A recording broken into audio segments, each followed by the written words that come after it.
यहाँ हमारा पड़ोस में गांव है, शायद कटारवाड़ा है, कटारवाड़ा करके नवा टापरा। तो नवा टापरा जो कटारा गोत्र है, कटारा गोत्र के बाणेज थे।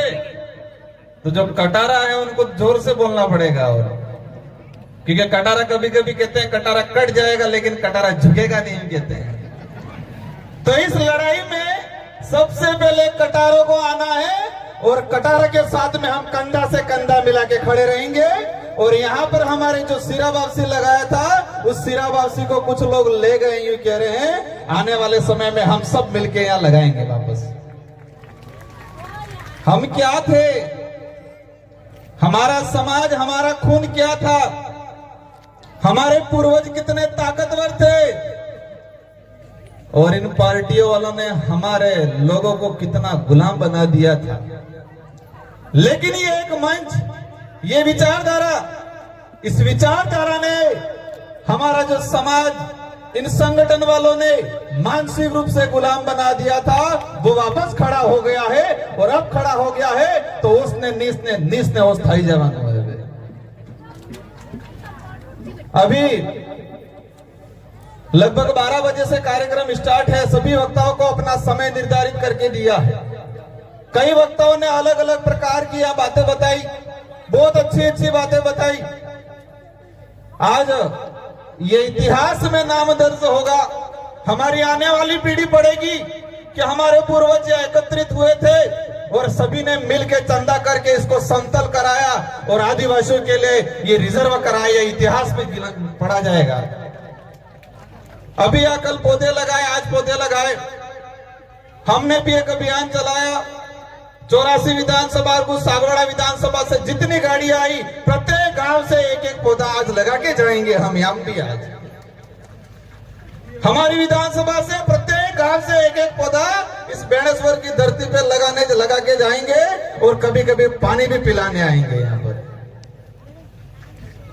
अभी आज हमारा समाज को किस तरह एक नई दिशा दे, कैसे संगठित करे, हमारे समाज के सामने क्या आपत्ति आ रही है, क्या क्या कठिनाई आ रही है। सबसे बड़े कठिनाई पाखंडवाद को लेके हमारे कई वक्ताओं ने अपनी बात रखी। मैं एक छोटी सी बात कहूंगा, एक कहानी के माध्यम से इसको समझाना चाहूंगा। इसको आपको गौर से सुनना है। एक गुजरात के दो बाबे थे, और वो गुजरात के दो बाबे यूपी में एक संध्याकालीन पाठ पूजन करने गए थे। गुजरात के वो दो मत समझना जाना। हाँ, गुजरात के दो बाबे थे, यूपी में पाठ पूजन करने गए, और गुजरात से ट्रेन में गए। यूपी में वहां एक जिला था, वहां उतर के गांव में गए, और उनको रास्ता नहीं पता था कि वो पाठ पूजन करने जा रहे हैं। उस जगह का नाम तो पता था, लेकिन रास्ता नहीं पता था। और रास्ते में एक छोटा सा बच्चा मिल गया, और इस बच्चों को उन बाबों ने पूछा कि बेटा उस फलानी जगह जाने के लिए कौन सा रास्ता है। तो उस बच्चे ने कहा बाबा उधर से इधर जाना, उधर से उधर जाना, आगे से दाएं मुड़ जाना। तो बाबा बोला मेरे को समझ में नहीं आया। तो बच्चे ने कहा, फिर कहा इधर से उधर मुड़ जाना, उधर से उधर जाना। तो बाबा ने कहा बच्चा मेरे को इस रास्ता दिखा दे। उस बाबा ने उस बच्चे से क्या कहा कि बेटा मुझे रास्ता दिखा दे वहां जाने का। तो बेटा वो बच्चा उस बाबा को पकड़ के लेके चलने लगा, और उस बच्चे ने पूछा बाबा को कि बाबा कहां से हो। उसने कहा गुजरात से हूं, यहाँ क्या करने आए हो। तो संध्याकालीन शाम को पाठ पूजन करूंगा। तो बच्चे ने पूछा उस पाठ पूजन में क्या करोगे। तो उन्होंने कहा मैं वहां लोग आएंगे और उन लोगों को मैं स्वर्ग का रास्ता बताऊंगा। तो बच्चा जोर जोर से हंसने लगा, और फिर कहने लगा जिस बाबा को खुद का रास्ता नहीं पता है वो खाक स्वर्ग का रास्ता बताएगा। जिस बाबा को खुद का रास्ता नहीं पता है वो खाक स्वर्ग का रास्ता बताएगा। एक छोटे से बच्चे को ये बात समझ में आई, और हमारे लोग चिल्ला चिल्ला के कह रहे अभी तक किसको समझ में नहीं आ रहा ये पाखंडवाद क्या चीज है। मतलब एक बच्चे को समझ में आ गया कि जिस बाबा को खुद का रास्ता नहीं पता है वो खाक स्वर्ग का रास्ता बताएगा। मार तरफ थे કેટલો બસ કામ થઈ ગયું લાગે। आज हमारा समाज कई बातों को लेके देश के अंदर जो स्थिति बन रही है, आदिवासी समाज को लेके पूरे देश में, हम पूर्वी भारत में जाते हैं, इधर दक्षिणी भारत में जाते हैं, सब जगह आदिवासी समाज के साथ अन्याय हो रहा है। सभी राज्यों के अंदर आदिवासी समाज के रिजर्वेशन के साथ अन्याय हो रहा है। कहीं भी आदिवासी समाज के नाम से संगठन बनता है, आदिवासियों की एकता की बात करता है, आदिवासियों के लिए लड़ता है, तो ये लोग क्या कहते हैं? नक्सलवाद हो। आदिवासी की एकता की बात करते ही नक्सलवाद का आरोप लगाते। अभी मैंने 1 तारीख को वो आ रहे हैं, वो बाबे, 2 बाबे नहीं, दूसरे वाले बाबे आ रहे हैं, और आज के बाद से पूरे बिल प्रदेश के अंदर, मध्य प्रदेश, तत्कालीन वर्तमान का मध्य प्रदेश, गुजरात, महाराष्ट्र, राजस्थान के अंदर हमें एक अभियान चलाना है।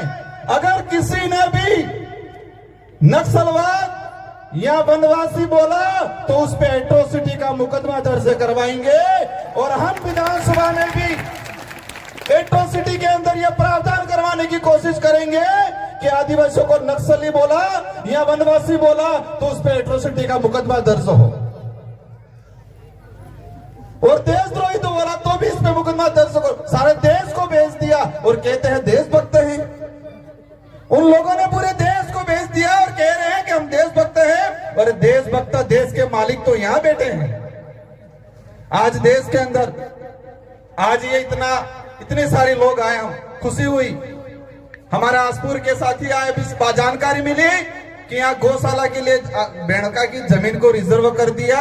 गोपिये के राज में तो गौ तो गाय रोड पे घूम रही है ना भाई, रोड पे मर रही है हमारी गाय, और ये गाय के नाम से जमीन को रिजर्व कर रहे हैं और आदिवासियों को उजाड़ने का काम कर रहे हैं। आज रिजर्वेशन को लेके मैं बता रहा था कि इतने सारे हमारे पब्लिक आए, हमारे आदिवासी भाई आए, मध्य प्रदेश से आए, गुजरात से आए, ये हमारी ताकत है।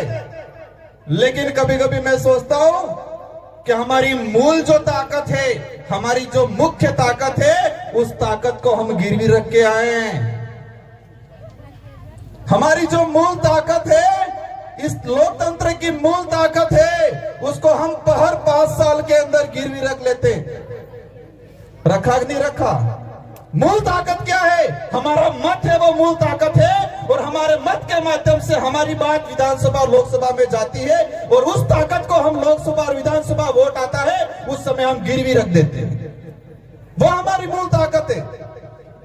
लेकिन ये विचारधारा आने वाले समय में पूरे बिल प्रदेश के अंदर इस देश का सच्चा लोकतंत्र क्या है, वो लोकतंत्र स्थापित करने का काम करेगा। हमें पब्लिक को समझाना है, इस संविधान के अंदर जो टिकट और पार्टी का कहीं हवाला नहीं है, उस संविधान के अंदर मत का हवाला है, और वोट है वो महत्वपूर्ण है, और उस ताकत को हमें आजमाना है आने वाले समय में। तो हमें आज 2 विधायक आपने निकाले, आने वाले समय में आपके और कालजा जाएगा तो मजा आएगा।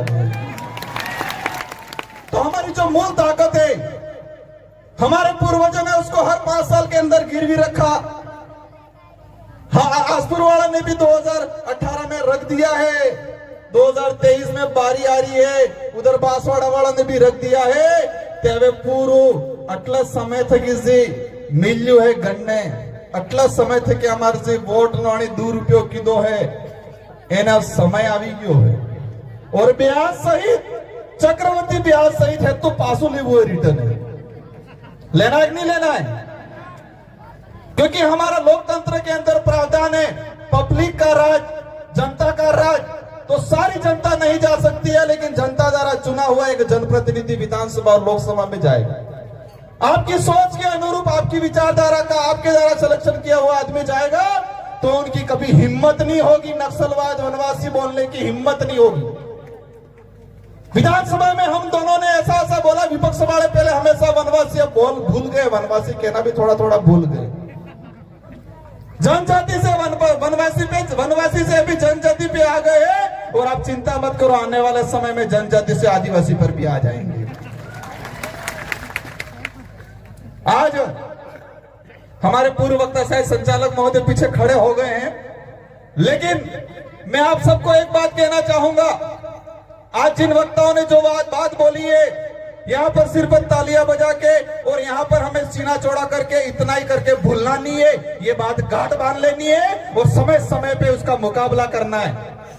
गांठ बांध के घर पे ले जाना है, घर पे ले जाके गांव में बताना है और पूरे आदिवासी समाज को, और आने वाले समय में देश लेवल पे पूरे एससी समाज को, ओबीसी समाज को, तीनों जो पिछड़ा दलित है, हमारे दलित भाई भी आवाज उठाते। मैं दिल्ली गया था, जेएनयू के अंदर आवाज उठाते, उनको मायावादी का दर्जा दे दिया जाता है, उन पे भी आरोप लगाया जाता है। ये देश की लड़ाई है, हम सब की लड़ाई है, हम सबको मिल के लड़ना है और आने वाले समय में बताएंगे कि यह कालिया जागी गया ही है वे, और वे तुम्हारे बहकामा में नियाबा नहीं। आने वाली पीढ़ी को हमें अच्छी शिक्षा देनी है और शिक्षा के माध्यम से हम लोग अच्छे जनप्रतिनिधि, अच्छे अधिकारी, अच्छे प्रेस वाले भी, अच्छे पुलिस में भी हर जगह अच्छे लोग भेजेंगे और आदिवासी समाज के अस्तित्व को, आदिवासी समाज के रिजर्वेशन को, संस्कृति को बचाने का काम करेंगे। बेड़का के जो डिमांड है जमीन का, सरकारें कह देती है आदिवासी महाकुंभ, लेकिन उन सरकारों को शर्म आनी चाहिए, उन्होंने आदिवासियों के नाम से यहाँ पर कुछ नहीं किया आज तक। कई बड़े बड़े नेता आए, आदिवासियों को सिर्फ भीड़ तंत्र बना के रखा, लेकिन उनको भी एहसास कराना है कि यह खजूरम ममरीम पुटलिम बेसावाने रेजावे या कालिया जागी गया है और तमन समय आवे त्रण तुम्हारे रोकवानो काम करेंगे। आप सभी को खूब खूब जोहार। आप सब ने यहाँ पर जो आए शांतिपूर्वक तरीके से अपने घर पे जाना है और इस बात को, इन बातों को गांव गांव, ढाणी ढाणी तक, परिवार परिवार तक प्रसारित करना है। एक तीर एक कमान, एक तीर एक कमान।